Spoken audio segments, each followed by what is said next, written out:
binge eating disorder sering membuat penderitanya mengalami kesulitan menjaga berat badan ideal. Membantu pasien binge eating disorder untuk memperoleh berat badan ideal adalah salah satu aspek penanganan yang penting dilakukan.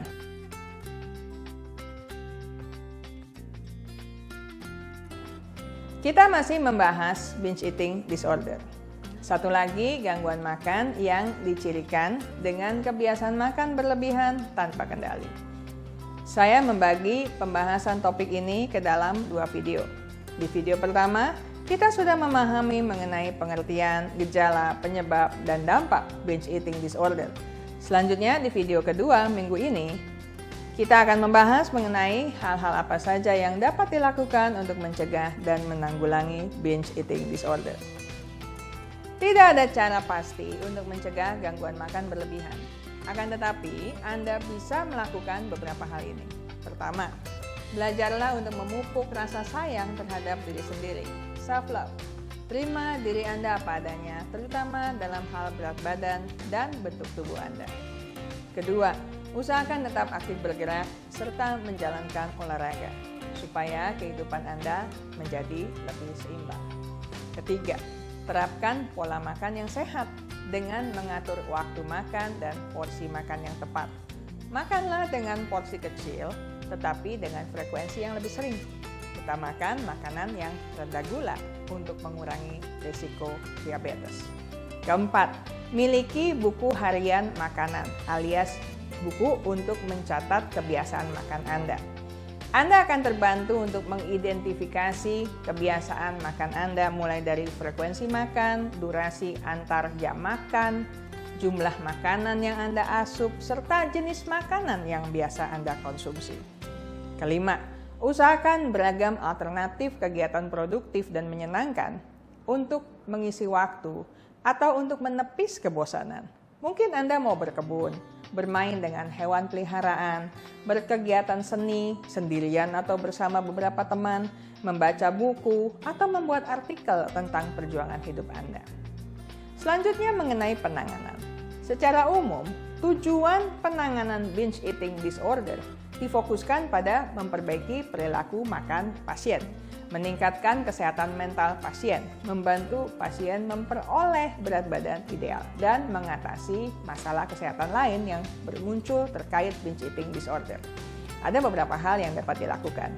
Pertama, konseling. Konseling dapat membantu seseorang mengatasi perasaan bersalah, malu, rendah diri, atau bahkan kecemasan, depresi, dan masalah lainnya. Kedua, psikoterapi. Jika ada penyebab yang lebih mendalam, psikoterapi merupakan alternatif lanjutan dari konseling.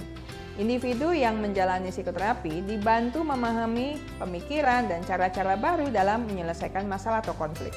Mereka juga dilatih mengidentifikasi situasi hubungan interpersonal yang dapat memicu lonjakan emosi, serta mereka dilatih menenangkan diri sendiri, menerima emosi itu tanpa perlu melakukan perilaku yang tidak wajar, seperti makan berlebihan misalnya.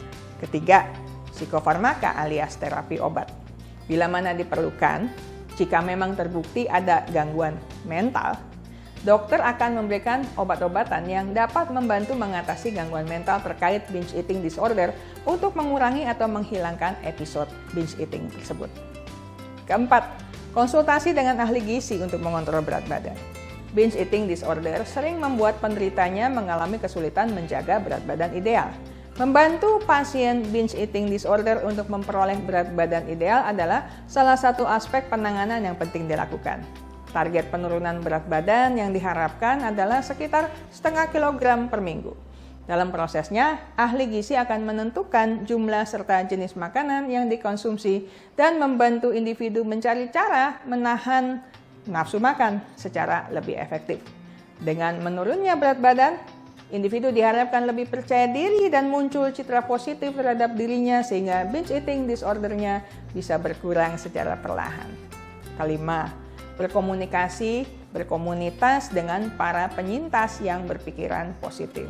Dengan bergabung dalam kelompok, individu akan merasa memiliki teman seperjuangan yang dengannya bisa saling mendukung dan memompa semangat untuk mempertahankan gaya hidup sehat.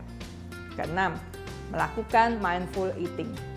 Makanan merupakan hal yang dikonsumsi ketika tubuh membutuhkannya, bukan karena obat dari rasa emosional Anda. Dengarkan tubuh Anda, karena dengan begitu Anda dapat menentukan kapan Anda merasa lapar, merasa kenyang, atau bahkan merasa sakit karena suatu makanan. Berfokuslah pada apa yang Anda makan dengan cara menikmati rasa dan tekstur dari makanan Anda. Lalu tentukan jam makan Anda, jangan baru makan ketika Anda merasa lapar. Saya selesai sampai di sini. Sampai jumpa dalam topik menarik lainnya di minggu-minggu mendatang.